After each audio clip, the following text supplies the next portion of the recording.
Hobbies are crucial. Everybody needs at least a few. So I made a really extensive list. And let's start with physical/health. So Pilates, yoga, Pilates, a dancing class, or just learn how to dance. You could just watch YouTube videos and tutorials or watch people on TikTok, whatever. Horseback riding, boxing, pickleball, tennis, hiking. This one's very niche and something I've been doing lately. Research all the treatments you'd get in Turkey, okay, or anywhere abroad. There's that whole body scan where you get everything checked. You know, my best friend and I, we have the same birthday. We're like, we should go do that since the American healthcare system has failed us and we get to do medical tourism. Love that for us. Okay, next is mind. This is one of my favorites. So I started volunteering at an animal shelter. You could just volunteer at anything locally. It's a great way to meet people. Like I've met so many cool older women and a lot of them are retired. It's a cool group. I love animal people. Makes the world a better place also. So therapeutic. Reading, do audiobooks, ebooks, podcasts. I could put a list of books if you're interested. Since my breakup a year ago, I've read over 20 books. It's been beautiful. It's just always good to be learning and stay curious. I think it just gives you a little more zest for life and it keeps things fun and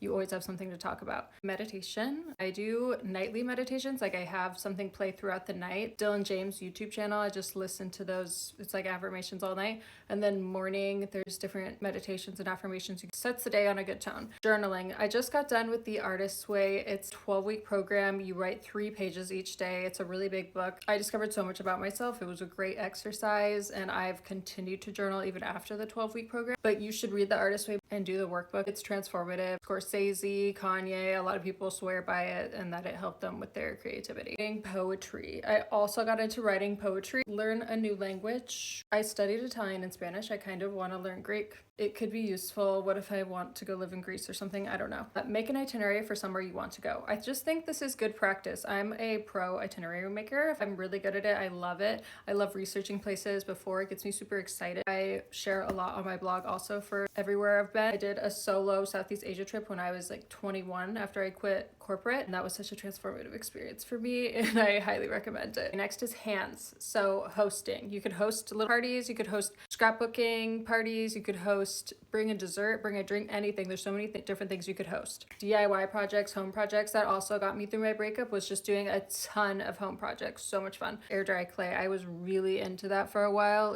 It's fun. You could make anything. The possibility is endless. Okay. Puzzles, crossword puzzles, gardening, both types, or together, cooking, baking, sourdough, pickling, coloring books. The obvious ones you always hear about: paint, draw, sculpt, photography, watercolor, scrapbook, make a vision board, learn an instrument / make music. You could learn to play the violin, the flute, piano, the harp. My best friend's learning how to play the banjo. Super cool. Learn how to DJ. Make curated playlists. You never know when you're gonna need a playlist. I do this for fun sometimes and they always come in handy. Love it. Pottery, sew, crochet. You could sew your own clothes. Knit.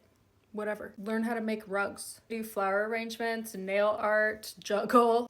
Adventures. Visit museums and art galleries. Make a list of the museums and art galleries in your area or far away that you want to go check out. Go do it. Unique coffee shops. I've been going to a plethora of unique coffee shops. There's a lot of coffee record stores popping up, which is really interesting and I love it because we need more third places and I think this keeps it really interesting. I'm waiting for like a matcha combo. Like what's matcha gonna combine with, you know, because visiting libraries or Barnes & Noble. Another great third place. Vibes in Barnes & Noble, I just feel like it feels like entering Trader Joe's in the sense that it feels like you're going into another dimension. It's just different there. Thrifting, antiquing is estate sales. If you are decorating your space and you want to mix it up and have only interesting things in there, it's more sustainable, more fun. It's like a scavenger hunt. I have so many things that I've gotten thrifting and I love it. It just makes me feel like it's really all the things that I love in like my home. And you don't see it everywhere. I think that's fun. Road trips. Either go solo or with others. A picnic. Stargazing, bowling. My parents got really into bowling when they first retired. Okay, that's it for part 1. Let me know if you want me to do more, and then I'm going to give you a couple things to screenshot that might be helpful.